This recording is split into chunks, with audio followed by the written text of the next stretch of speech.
तो हम स्टार्ट करते हैं अपने वर्ड प्रॉब्लम्स का एक और चैप्टर। कोई चैप्टर नंबर 4 है टॉपिक वर्ड प्रॉब्लम्स का ना। ये है रेशियोज एंड प्रोपोर्शंस। ठीक है, तो सबसे पहले हम बात करेंगे रेशियोज की। ठीक है, तो बेसिकली रेशियोज क्या होते हैं? रेशियोज जो है ना वो दो क्वांटिटीज़ के दरमियान में एक रिलेशन होता है। ठीक है, अपनी सिंप्लीफाइड फॉर्म के अंदर। ठीक है, फॉर एग्जाम्पल अगर हम यहाँ पर बात करें कि मेरे पास 12 एप्पल्स हैं और 18 ऑरेंजेस हैं और मुझे इनका रेशियो बताना है, तो मैं इनको इस तरह लिख दूंगा कि ये रहा एप्पल्स और ये डॉट लगा के ये रहे ऑरेंजेस। लेकिन मैंने अभी बताया कि रेशियोज हमारे पास क्या होते हैं? दो क्वांटिटीज का रिलेशन सबसे ज्यादा अपनी सिंप्लीफाइड फॉर्म के अंदर। तो इसको हमें सिंप्लीफाई भी करना पड़ेगा। तो अगर मैं इसको सिंप्लीफाई करूं तो मेरे पास क्या होता है? 6 2 और 6 3। अब ये मजीद सिंप्लीफाई नहीं हो सकते, तो ये हो गया 2:3। तो अगर मैं बोलूं कि मेरे पास जो एप्पल्स और ऑरेंजेस हैं वो 2:3 के अंदर मौजूद है। ठीक है, एप्पल्स की ऑरेंजेस के साथ रेशियो या ऑरेंजेस की एप्पल के साथ रेशियो क्या है? 2:3। हम बेसिकली पहले उस क्वांटिटी का नाम लेते हैं जिसका रेशियो पहले लिखा होता है। सही है, तो बेसिकली ये आपके पास एप्पल्स और ये आपके पास ऑरेंजेस। ठीक है, ये इनकी रेशियो है। अच्छा, अब अगर मैं आपसे बोलूं कि मुझे जो है वो एप्पल्स को और ऑरेंजेस को फ्रैक्शंस के अंदर दिखाओ। रेशियो गिवन है और मुझे बताओ कि फ्रैक्शन में क्या होगा। तो देखो, इसके लिए हम क्या करेंगे कि फ्रैक्शन हमारे पास क्या होता था? पार्ट अपॉन होल, यही होता था ना। सही है, तो हमारे पास यहां पर होल क्या है? पहले तो पार्ट देखो, एप्पल पार्ट क्या है? 2 है और होल होगा टोटल, तो 2 + 3 करेंगे यानी कि 5। तो जो उसका आंसर आएगा वो क्या आएगा? 2/5। तो ये मैंने फ्रैक्शंस में दिखा दिया एप्पल्स को। इसी तरीके से अगर मुझे ऑरेंजेस को फ्रैक्शंस में बताना हो तो 3 पार्ट है और 3 + 2 होल है, तो ये हो जाएगा 3/5। सही है, और ये तुम इस तरह भी देख लो कि जब तुम एप्पल्स के लिए 12/18 + 12 करोगे तो 12/30 बनेगा। 6 2 और 6 5। तो ये 2/5 हो गया और ऑरेंजेस के लिए भी इस तरह 3/5 बनेगा। ठीक है, तो रेशियो से फ्रैक्शन तक हम इस तरह आते हैं। अच्छा, अब अगर एक सेकेंड एक सेकेंड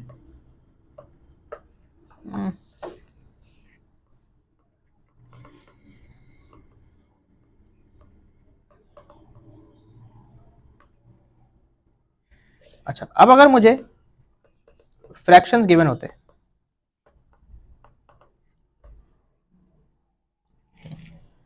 अब अगर मुझे ये वाले फ्रैक्शंस ऑलरेडी गिवन होते कि एप्पल जो है हमारे पास इसका फ्रैक्शन है 2/5 और जो ऑरेंजेस हैं इनका फ्रैक्शन है 3/5 और मुझे बताना है अब रेशियो। तो मैं क्या करूंगा? दोबारा से इसको इस तरह लिख लूंगा 3/, और आपके पास 5 और 5 ना कैंसिल आउट हो जाएंगे, तो आपके पास बचेगा 2 और 3। समझे? समझ गए? तो ये हमने फ्रैक्शन से रेशियो भी बना लिया। ये बेसिक्स थी। सही है, अब देखो सवाल इसके अगर सिंप्लीफाई 3:9, तो अगर मुझे इसको सिंप्लीफाई करना हो 3:9 को, तो 3 1 और 3 3 9 होता है। तो आंसर क्या आ जाएगा? 1:3। इसी तरीके से यहाँ पर कह रहे हैं find the value of A if A/3 equals 22:12। ठीक है, तो देखो मेरी बात सुनो, A/3 बराबर है 22:12 के। ठीक है, यानी कि 3 बराबर है आपके पास 12 के और A बराबर है 22 के। सही है, तो अब मुझे बताओ कि अगर मुझे 12 को 3 बनाना हो तो मैं क्या कर सकता हूँ? तो ये क्या बन जाएगा? 3। अब मैंने ये क्योंकि इसके साथ किया तो मुझे इसके साथ भी करना पड़ेगा। तो 24/4 क्या होता है?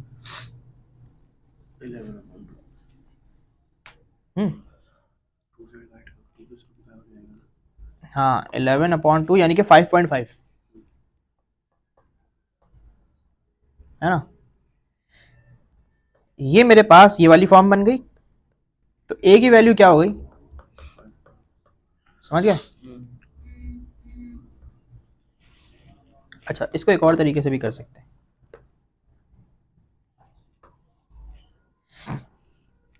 कि अगर ये नहीं समझ आ रहा तो, कि देखो हम इसको इस तरह भी लिख सकते हैं कि रेशियो का बेसिकली मतलब होता है कि ए रेशियो 3 लिखा हुआ है ना, तो इसका बेसिकली मतलब है कि ए अपॉन 3 लिखा हुआ है, और इसका मतलब है कि 22 अपॉन 12 है। सही है? तो ये 1 जार 4 जार, तो ए की वैल्यू यहाँ से भी क्या आ जाएगी, 5.5 आ जाएगी। ठीक है, तो ये इस तरीके से भी सॉल्व कर सकते हैं। समझ गए? अच्छा, अब देखो, if A ratio B ratio C is equal to this, find B ratio A. देखो भाई, यहाँ पर हमारे पास ए की वैल्यू क्या है 8, बी की क्या है 12, और मुझे क्या निकालना है, बी का रेशियो ए के साथ। तो मैं क्या कर सकता हूँ, बी का रेशियो और ए के साथ निकालना है। तो बी मेरे पास 12 है, ये रहा, ए मेरे पास 8 है, ये किया। अच्छा, रेशियो हमेशा सिंप्लीफाइड फॉर्म में देते हैं, तो इसको हम मजीद सिंप्लीफाई करेंगे। तो 4 2 जार और 4 3 जार, तो 3:2 जो है वो आपके पास क्या आ गया, रेशियो आ गया। इसी तरीके से यहाँ देखो, there are 12 girls and 16 boys in a class, find the ratio of girls to the total number. तो हम क्या करेंगे, गर्ल्स, हमें रेशियो ये निकालना है गर्ल्स का टोटल के साथ। ठीक है, तो मैंने अभी यहाँ पर ऊपर बताया कि ये क्या है, मतलब हम ए रेशियो 3 को ए अपॉन 3 लिख सकते हैं। ठीक है, तो गर्ल्स अपॉन टोटल लिखा, गर्ल्स हैं 12, और टोटल कितना है, टोटल कितने हैं, 12 प्लस 16 होंगे, यानी कि गर्ल्स प्लस बॉयज टोटल बच्चे कितने हैं, तो वो कितने होंगे, 12 प्लस 16 28। ठीक है, तो आप इसको सॉल्व कर लो, 12 अपॉन 16, ओ सॉरी 28, किसके टेबल से हो सकता है, 4 के टेबल से, 4 3 जार 4 7 जार। ठीक है, तो गर्ल्स का रेशियो टोटल के साथ क्या आ गया, 3:7। सही है? अच्छा, आप देखो, अली एंड सारा received ₹1000 in the ratio of 2:3, find the amount Ali got. ठीक है, तो देखो बेसिकली हमारे पास 1000 रुपए, 1000 में से 2 हिस्से जो हैं वो अली को मिले हैं, 3 हिस्से जो हैं वो सारा को मिले। तो यानी कि टोटल 1000 के हमने कितने हिस्से किए, 5 5 हिस्से करके 2 हिस्से अली को दिए, 3 हिस्से सारा को दिए। सही है? तो अगर टोटल 5 हिस्से हैं और 2 हिस्से अली को दे दिए, ठीक है, तो ये इसका फ्रैक्शन बन गया 2/5, और इसको हमने मल्टीप्लाई करा दिया 1000 से, तो जब इसको हम सिंप्लीफाई करेंगे तो 1 जार, और ये क्या होगा 200। तो आंसर क्या आ जाएगा, 2 4 जार 400। तो अली को मिले इतने, और इसी तरीके से इसको हम सिंप्लीफाई करेंगे 5 1 जार, तो ये हो जाएगा 600। तो सारा को कितने मिले, 600। ठीक है, तो बेसिकली हमने क्या किया कि 2/5 हमारे पास ये फ्रैक्शन बन गया जो अली को मिला है, और 3/5 वो फ्रैक्शन बन गया जो सारा को मिला है। ठीक है, इसको मल्टीप्लाई बाय 1000 कराया, हमें अली के पैसे मिल गए, और जो इसको मल्टीप्लाई बाय 1000 कराया तो सारा को जितने पैसे मिले वो मिल गया। ठीक है, अच्छा आप देखो, in a certain class the ratio of men to women is 3:5, if the class has 24 people in it, how many are women. ठीक है, तो देखो हमारे पास मेन इज टू वुमेन का रेशियो क्या है, 3:5। इसको अगर मैं फ्रैक्शन में लिखूं तो हम कैसे लिखते थे, पार्ट अपॉन होल। तो होल हमारे पास क्या है, 3 + 5 8, और पार्ट क्या है 3। इस तरीके से वुमेन के लिए हमने लिखा 5/8।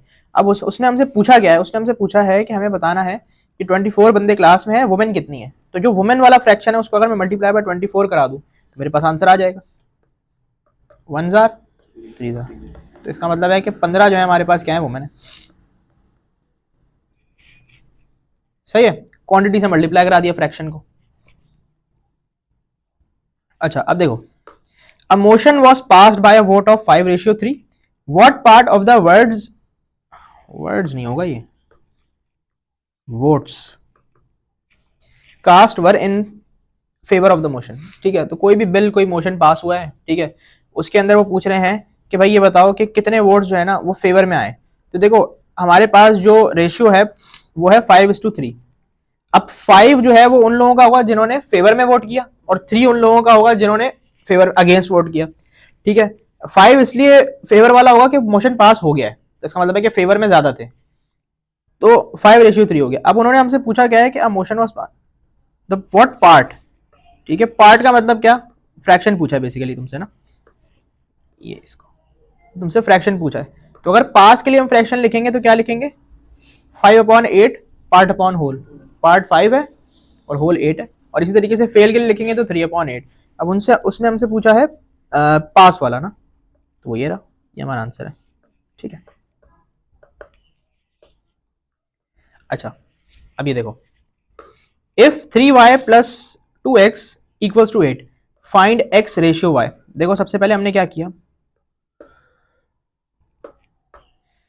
सबसे पहले हमने ये वाली इक्वेशन को सॉल्व कर लिया, ये जो हमारे पास गिवन है कि 3y को मैं उधर ले जाके माइनस करा दूं तो यहाँ बचेगा 5y, सही है, इधर ही करवा देता हूँ,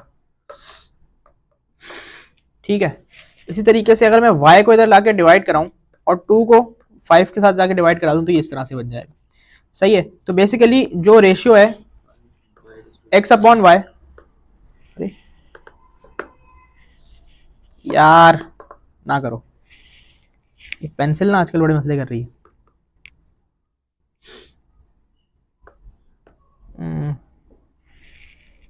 वेट करते हैं एक सेकंड,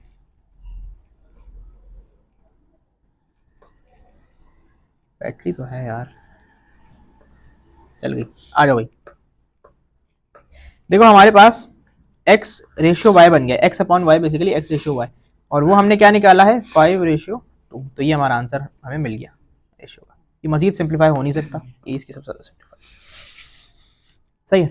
अच्छा जी, given that a ratio b ratio c is equal to 75, 120 और 32, सही है। Find ratio c ratio a, ठीक है, हमें c और a का रेशियो निकालना है। तो देखो हाँ, तो a की वैल्यू ये रही, c की ये रही, तो अगर हमें c रेशियो a निकालना है तो वो क्या हो जाएगा 32:75। इसको हम किसी नंबर से कर सकते हैं सिंप्लीफाई, 32 नहीं आता 3 के टेबल में, 4 में भी नहीं आते दोनों, 7 में भी नहीं आते, तो मतलब यही इसका आंसर है, मजीद हो नहीं सकते, ठीक है, तो यही आंसर होगा। अच्छा अब वो कह रहे हैं कि गिवन दैट, अच्छा सही सही, given that a ratio b ratio c is equal to this find a, ये तो वही चीज़ पूछ ली इसने दोबारा से, ये नहीं होगा, ये होगा। हमें क्या निकालना है a रेशियो b, तो a की वैल्यू ये रही, b की वैल्यू ये रही, सही है। a रेशियो b पता करना है तो वो क्या होगा 75:120, सही है। इसको हम 5 से काट सकते हैं, नहीं 17 थोड़ी होगा,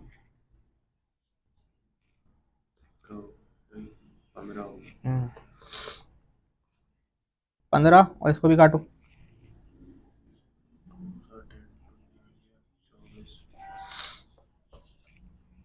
मजीद कर सकता है, 3 5 3 8, तो वैल्यू क्या हो गई 5:8, सही है जी।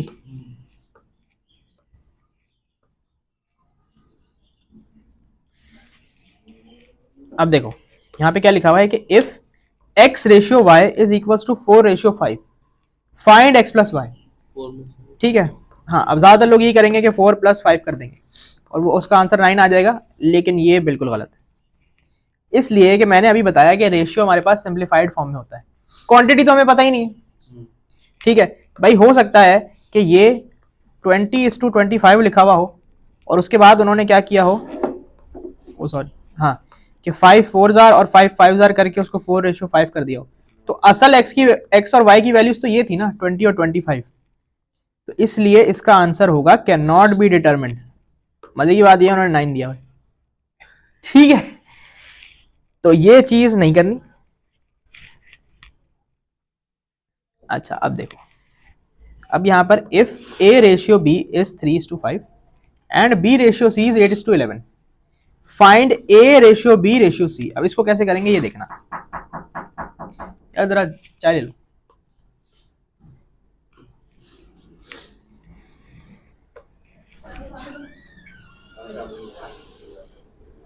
सही है, कम कम चाय पीते हैं।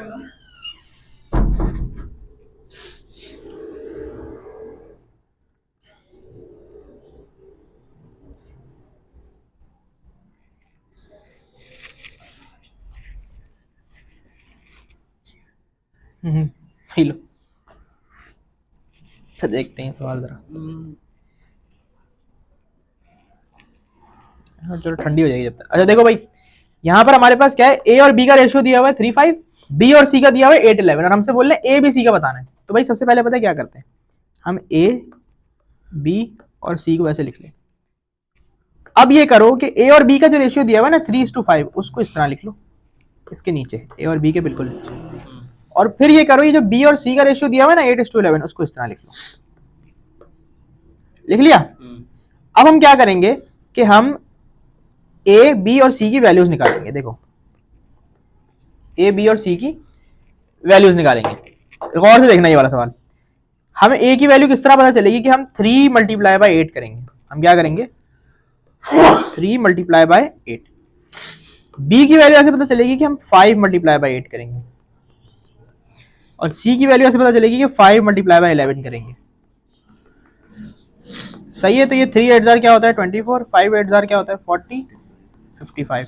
अब ये तीनों किसी एक टेबल में तो आते नहीं है, तो ये सिंप्लीफाई इससे फर्दर हो नहीं सकते। तो ये आपके पास किसका रेशियो आ गया, ए बी सी का। समझ आ गया। तो हमने इसको इससे मल्टीप्लाई किया, इसको इससे, और फिर इसको इससे। ठीक है।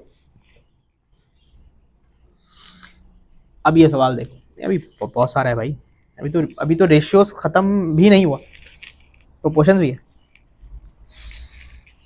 देखो भाई, for every $28 that Amjad gets, Sara gets $35। ठीक है, अमजद के लिए मैं कह देता हूं, ये रहा अमजद, सारा,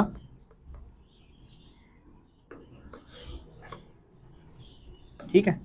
तो अमजद को जब 28 मिल रहे हैं तो सारा को कितने मिल रहे हैं, 35। ठीक है ना।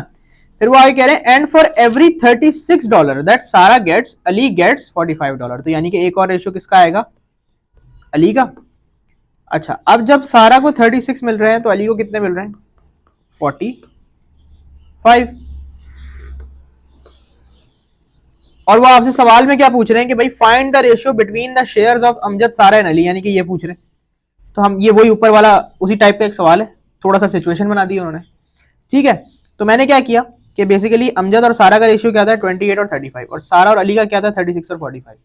ठीक है। तो वही तरीका है इसको सॉल्व करने का कि 28 multiply by 36 ratio 35 multiply by 36 ratio 35 multiply by 45।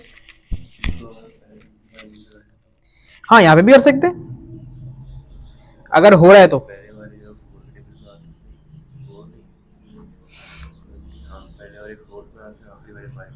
हर को वैसे भी करके देख लेते हैं।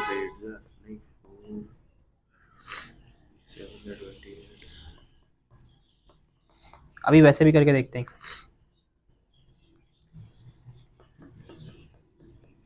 ये देखो, ये हमारे पास बन गया। अब ये तीनों किसी एक टेबल में आते हैं क्या, नहीं। 2 के टेबल में 1575 नहीं आता, 3 के टेबल से देख लेते हैं।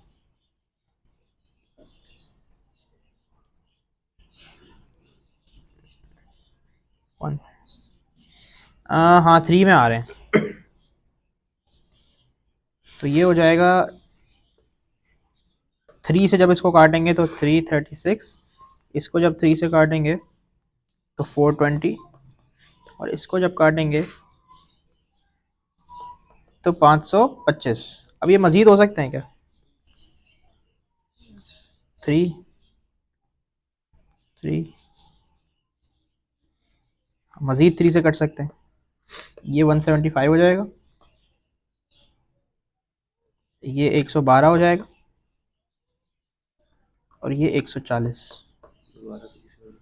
दोबारा 3 से होंगे, 140 भी नहीं होगा, 112 भी नहीं होगा। तो मेरे ख्याल से बस यहाँ पे सिंप्लीफाई होगा ये।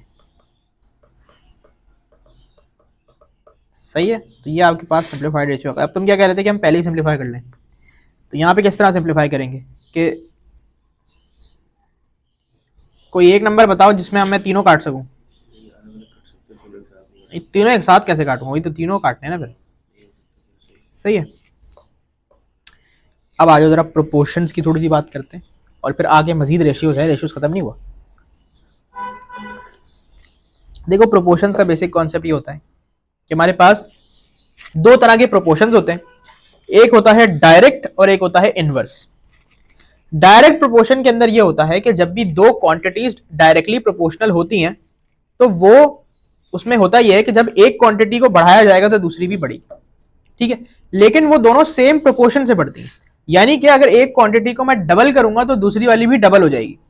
ऐसा नहीं है कि एक को मैं डबल करूंगा तो दूसरी ट्रिपल हो गई, ठीक है, सेम प्रोपोर्शन से बढ़ती हैं और सेम प्रोपोर्शन से कम भी होती हैं। यानी कि अगर एक क्वांटिटी को मैं आधा करूंगा तो दूसरी वाली भी क्या होगी, आधी हो जाएगी, ठीक है। इसी का उल्टा है इनवर्स। इनवर्स प्रोपोर्शन में क्या होता है कि जब भी दो क्वांटिटीज इनवर्सली प्रोपोर्शनल होती हैं तो जब मैं एक क्वांटिटी को डबल करूंगा तो दूसरी हाफ हो जाएगी, और जब मैं एक क्वांटिटी को हाफ करूंगा तो दूसरी डबल हो जाएगी। तो सेम प्रोपोर्शन से वो इनवर्सली बढ़ रही और कम हो रही होती है, यानी कि एक बढ़ती है तो दूसरी बेसिकली कम होती है। इनवर्स में ये होता है, सही है। अब हम इसको रिप्रेजेंट डायरेक्ट प्रोपोर्शन को इस तरह करते हैं कि फॉर एग्जांपल एक क्वांटिटी है x, वो डायरेक्टली प्रोपोर्शनल है y के।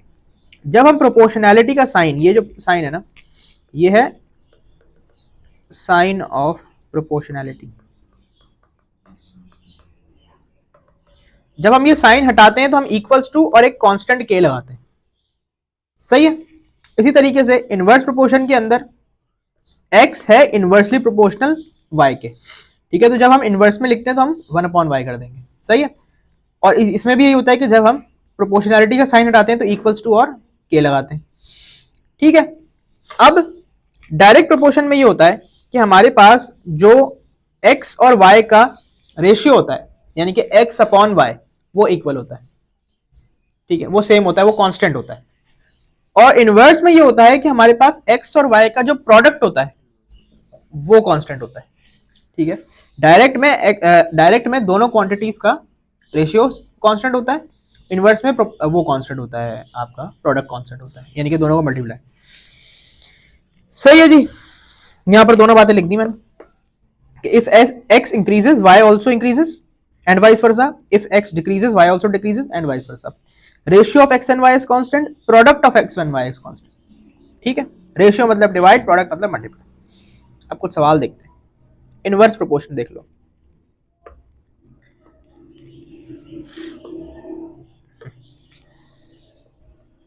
अच्छा जी, 4 men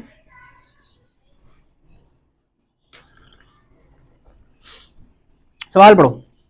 4 men can do a work in 140 days, then how many days will 7 men take to complete the same job? अब देखो यहां पर क्या है कि दो चीजें हैं, men और काम करने के लिए दिन कितने लग रहे हैं। अगर हम 4 बंदे ले रहे हैं तो वो 140 दिन में काम कर रहे हैं।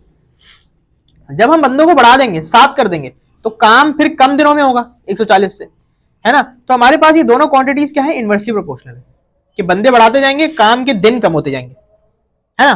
तो इनवर्सली प्रोपोर्शनल में हम क्या करते हैं कि मैंने यहां पर देखो इसको सॉल्व करने के लिए क्या किया, मैंने लिखा कि अगर 4 बंदे हैं और वो काम 140 दिनों में कर रहे हैं तो 7 बंदे कितने दिनों में करेंगे। इसको क्रॉस मल्टीप्लाई नहीं किया, इनवर्स पे हम आमने सामने मल्टीप्लाई करते हैं, क्रॉस हम डायरेक्ट में करते हैं, ठीक है। क्रॉस मल्टीप्लाई डायरेक्ट में करते हैं। जब इनवर्स होता है तो आमने सामने मल्टीप्लाई होता है, तो हमने फिर इसको आमने सामने मल्टीप्लाई करा। अब x की वैल्यू तुम यहां से निकाल सकते हो, 4/140/7, 7 1 जार, ये 2 और 20 हो जाएगा, 4 20 जार 80। तो यानी कि 80 डेज लगेंगे 7 बंदों को काम करने में, दिन कम हो गए ना, सही है। अच्छा, work is completed in 20 days by employing 12 men. If the work is to be completed in 12 days, how many more men will be required? सही है, एक काम को करने के लिए 12 बंदे लग रहे हैं 20 दिनों में, तो अगर हमें वो काम 20 की बजाय 12 दिनों में करना है तो कितने बंदे चाहिए होंगे मजीद, सही है। तो ये भी इनवर्स प्रोपोर्शन का सवाल है कि बंदे बढ़ाएंगे तो दिन कम होंगे। अच्छा, तो मैन लिखे और डेज लिखे।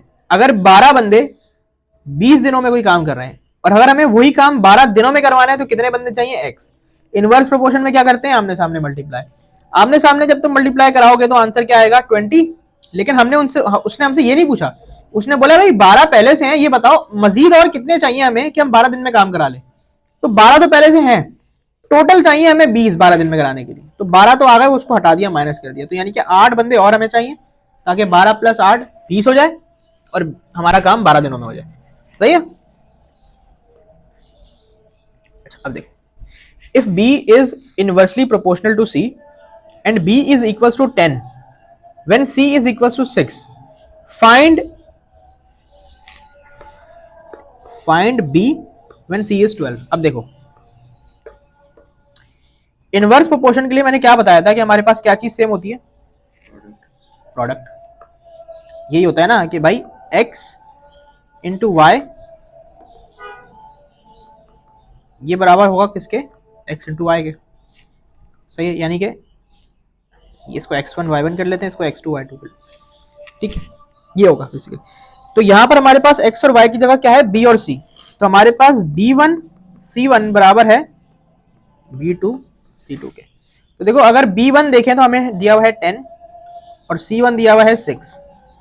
b2 हमें निकालना है बेसिकली, यही तो find b when c is 12, और c2 दिया हुआ है 12। c की 2 वैल्यूज है, b की 2 वैल्यूज है। सही है। अब क्या करो, b की वैल्यू यहां से निकाल लो, 60/12 आंसर क्या आएगा 5। तो ये आपको ये पता चल गया कि भाई जब b की वैल्यू 10 है तो c 6 है, तो b जो है वो 5 होगा जब c 12 होगा। क्या है क्या, देखना जरा।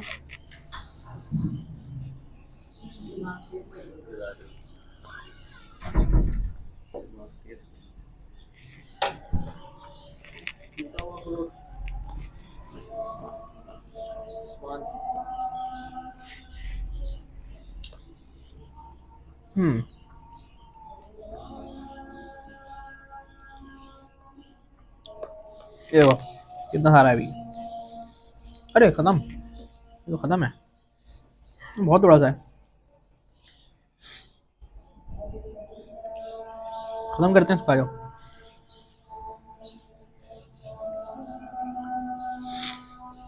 देखो भैया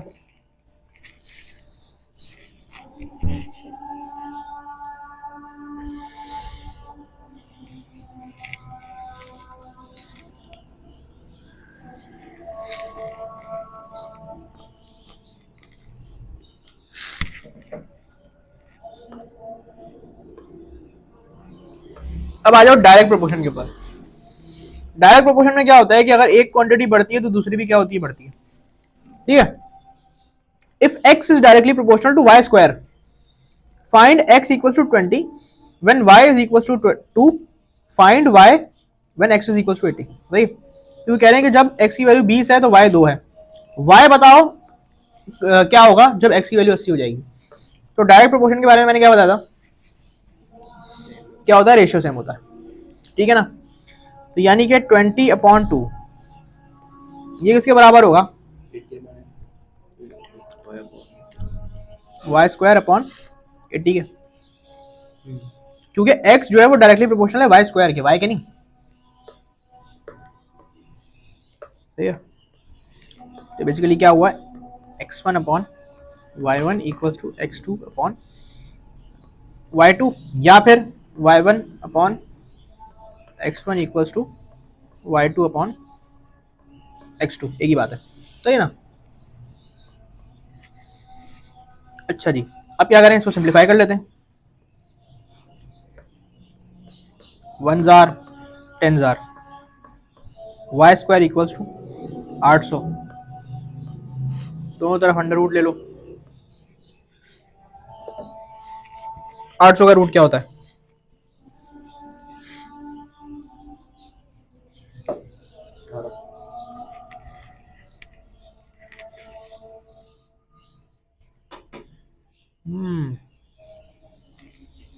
अरे मुझे लग रहा है कुछ गलत लिखा है। एक सेकेंड एक सेकेंड,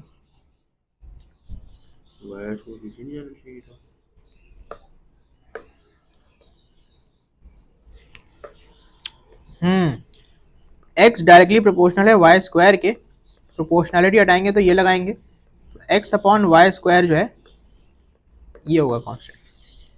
तो ये सही बता बोल रहा है कि एक्स ऊपर आएगा,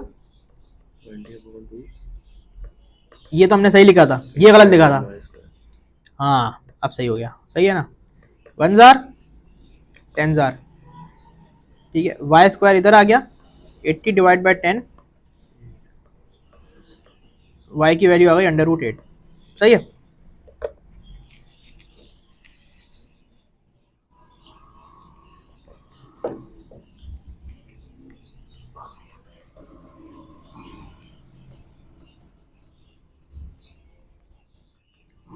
हाँ एक गलती और की हमने, देखो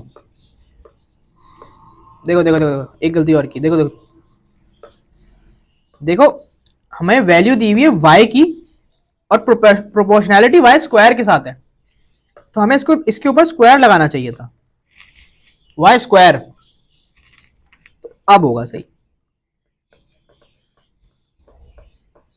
1 जार 5 जार, 80 डिवाइड बाई 5 16। अब जब दोनों तरफ अंडर रूट लोगे तो y की वैल्यू आएगी 4। अब सही है ये वैल्यू, सही है। समझ गया क्या हुआ यहाँ पे, क्या गलती की थी हमने।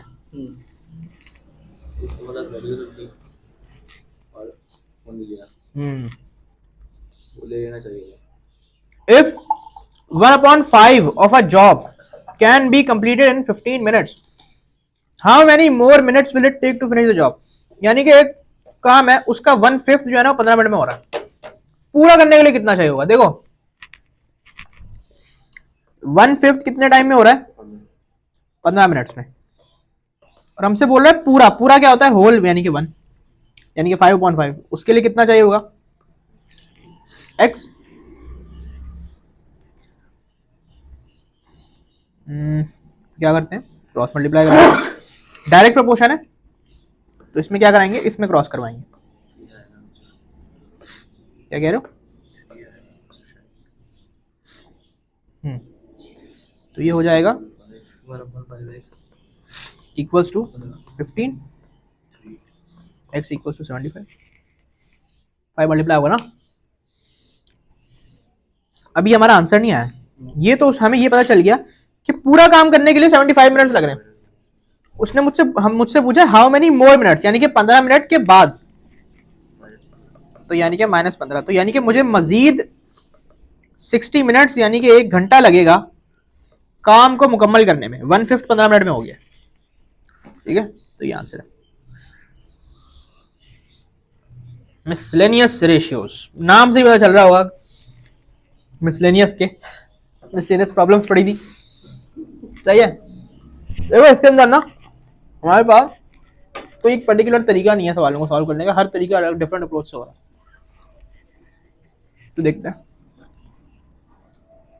सवाल पढ़ो।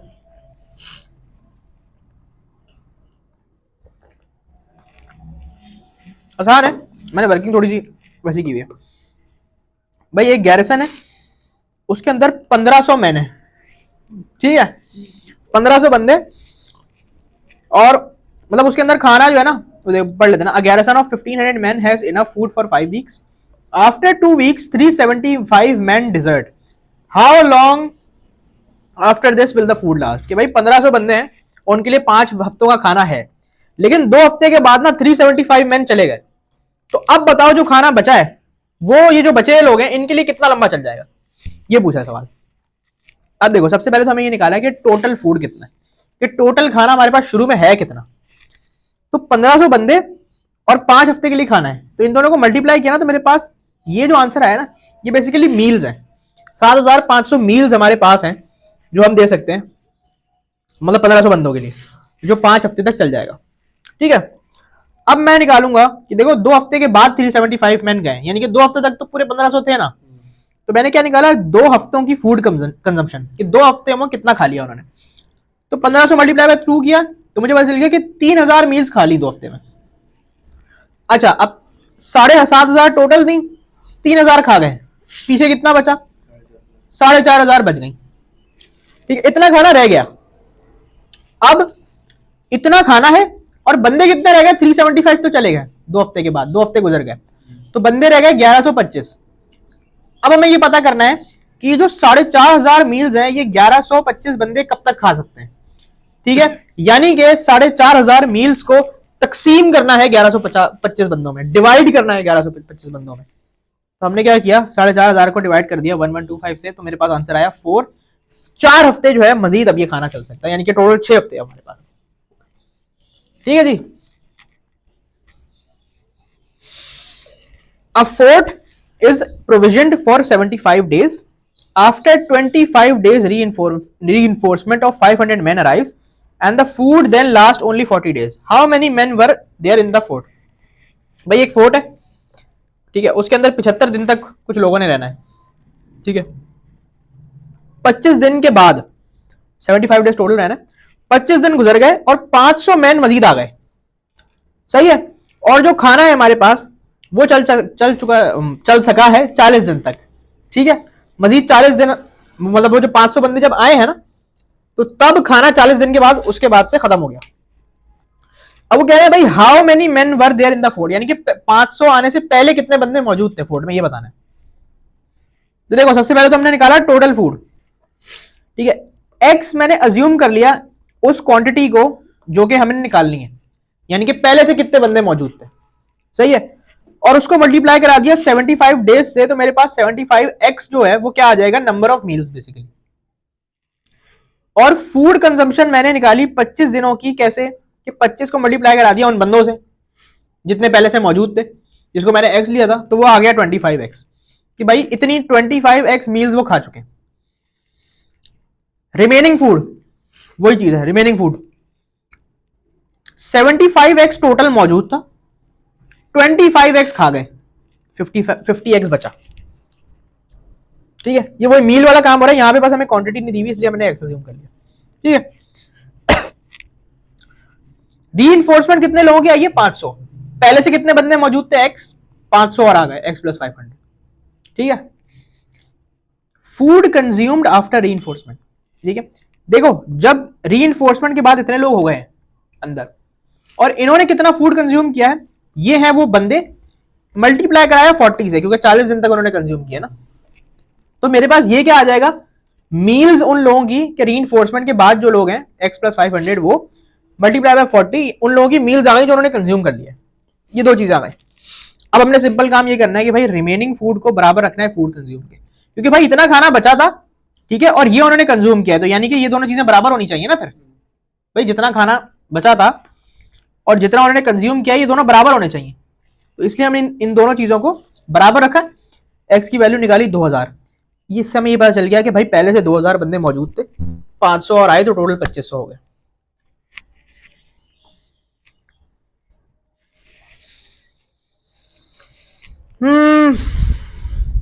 तीन पेजेस है बस।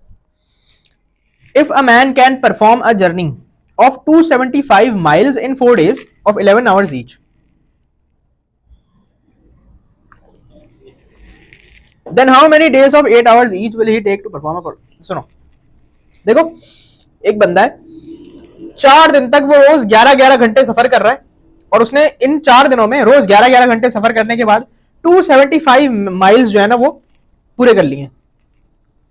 अब वो पूछ रहे हैं कि भाई अगर वो एक दिन में 8-8 घंटे ट्रेवल करे तो 450 माइल की जर्नी तय करने में उसको कितने दिन लगेंगे।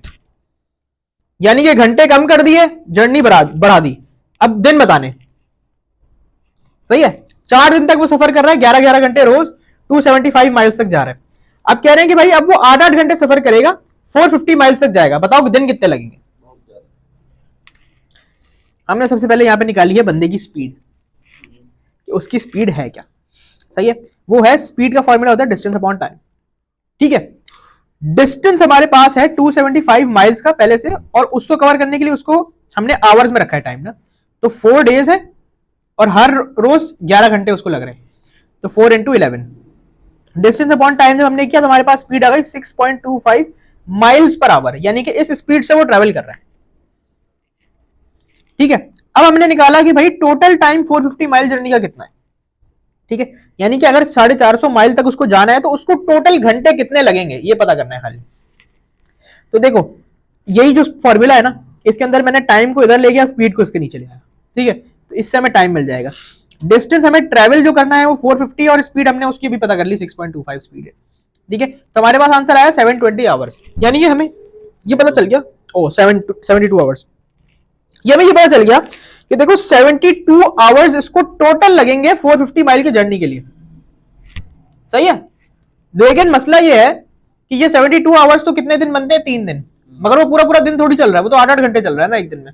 तो हमने क्या किया, 72 को डिवाइड कर दिया 8 से, तो हमारे पास आंसर आया 9, यानी कि 9 दिन उसको लगेंगे अगर वो रोज 8-8 घंटे ट्रेवल करेगा इस स्पीड के साथ, तो वो 450 माइल तक जा सकेगा। आ जाओ, ये है लास्ट पार्टनरशिप रेशियोज, आसान है। देखो, A and B started a partnership business investing some amount in the ratio of 3:5। A और B दो बंदे हैं, उन्होंने कुछ इन्वेस्टमेंट की है, ठीक है, और उन दोनों की इन्वेस्टमेंट का जो रेशियो है वो दे दिया 3:5। फिर वो कह रहे हैं कि एक तीसरा बंदा है C, वो आया है 6 महीने के बाद और उसने उतना ही अमाउंट इन्वेस्ट किया जितना B ने पहले किया हुआ था, ठीक है। तो अब 3 इन्वेस्टर्स हो गए। वो कह रहे हैं कि in what proportion should the profit at the end of 1 year be distributed among A and B and C, कि प्रॉफिट की तकसीम बतानी है, तीनों में कितना प्रॉफिट तकसीम होगा। तो अब देखो, सबसे पहले तो हम ये पता करते हैं इन्वेस्टमेंट कितनी है। ए की इन्वेस्टमेंट है 3x, x पता है क्या है, देखो 3 तो उसका रेशियो है ना, 3, और रेशियो क्या होता है, वो तो सिंप्लीफाइड फॉर्म में होता है। तो x हमारी क्या है, x हमने इन्वेस्टमेंट ले ली है, ठीक है, x से हमारी इन्वेस्टमेंट उसको मल्टीप्लाई बाय 3 किया ताकि हमें ये पता चल जाए ए ने कितने इन्वेस्ट किए। फिर इसी तरीके से x मल्टीप्लाई बाय 5 किया b के लिए, और c ने कितने किए थे, उतने ही जितने b ने किए थे, तो इसलिए उसकी भी 5x, सही है। अब हमने प्रॉफिट निकालना है। देखो भाई, ए ने 3x पैसे 12 महीने के लिए रखे थे, तो उसको हर महीने प्रॉफिट मिलेगा, तो यानी कि मल्टीप्लाई बाय 12। बी ने 5x पैसे 12 महीने के लिए रखे थे, उसको हर महीने प्रॉफिट मिलेगा, तो 5x मल्टीप्लाई बाय 12। सी ने लेकिन अपने जो पैसे थे वो 6 महीने के लिए रखे थे, क्यों, क्योंकि वो 6 महीने बाद आया था, तो साल के एंड में सी को तो सिर्फ 6 महीने गुजरे होंगे ना, तो इसलिए मल्टीप्लाई बाय 6, ठीक है। तो ये 3 वैल्यूज आ गई, ये है ए, ये है बी का प्रॉफिट, ये है सी का प्रॉफिट। A:B:C का रेशियो पूछ रहे हैं, तो हमने इसको एज इट इज रेशियो में रखा, x कैंसिल, खत्म, ठीक है। बाकी 6 जार, 6 10 जार और 6 5 जार, तो 6:10:5 का रेशियो आ गया। अब आखिरी सवाल देख लो, उसके बाद खत्म। a profit of $630 has to be divided between two partners, one of whom has contributed $1680 for 5 months and the other 1050 for 4 months. How much should the second partner get? ठीक है भाई, दो बंदे हैं, एक ने $1680 लगाए 5 महीने के लिए, एक ने 1050 लगाए 4 महीने के लिए, ठीक है। प्रॉफिट है 630 का, दोनों में डिवाइड कैसे करना है। सबसे पहले हमने निकाला टोटल कैपिटल, कि टोटल इन्वेस्टमेंट हुई कितनी है, ठीक है। यहां पे भी हमने क्या किया था, इन्वेस्टमेंट ही निकाली थी ना पहले, फिर ही प्रॉफिट पता चलेगा ना। तो यहां पे भी क्या करें, टोटल इन्वेस्टमेंट निकाल लें। देखो, एक है पार्टनर 1, उसने 1680 रुपए 5 महीने के लिए लगाए, यानी कि हर महीने वो 1680 लगा रहा है ना, तो 8400 उसके टोटल इन्वेस्टमेंट हो गई। पार्टनर 2 ने 1050 4 महीने तक लगाए, यानी कि उसकी टोटल इन्वेस्टमेंट कितनी हो गई, 4200। अब इन दोनों की इन्वेस्टमेंट्स का अगर रेशियो देखो तो ये आएगा 2:1, 0 और 0 कैंसिल हो जाएगा, 42 1 जार, 42 2 जार, सही है, 2:1। तो अब अगर इन दोनों की इन्वेस्टमेंट का रेशियो ये है, तो प्रॉफिट का भी तो रेशियो यही होना चाहिए ना। प्रॉफिट है कितना, 630, तो हमने क्या किया कि इसको एज अ फ्रैक्शन लिख लिया, 2/3 मल्टीप्लाई बाय 630 करा दिया, तो मुझे पता चल गया कि भाई 420 जो है, यानी कि बेसिकली 630 के 3 हिस्से किए, 2 हिस्से पार्टनर 1 को मिल रहे हैं, 1 हिस्सा पार्टनर 2 को मिल रहा है, तो इसको मल्टीप्लाई बाय 630 करवाया, तो हमारे पास आंसर आया 420। ये हो गया पार्टनर 1 के लिए। और फिर इसी तरीके से पार्टनर 2 को 1/3 मल्टीप्लाई बाय 630 करवाया पार्टनर 2 के लिए, हमें मिल गया 210। तो ये हमारा बेसिकली आंसर है जो उसने पूछा था, 210, कि पार्टनर 2 को कितना मिलेगा, $210। तो भाई यहाँ पे रेशियो खत्म।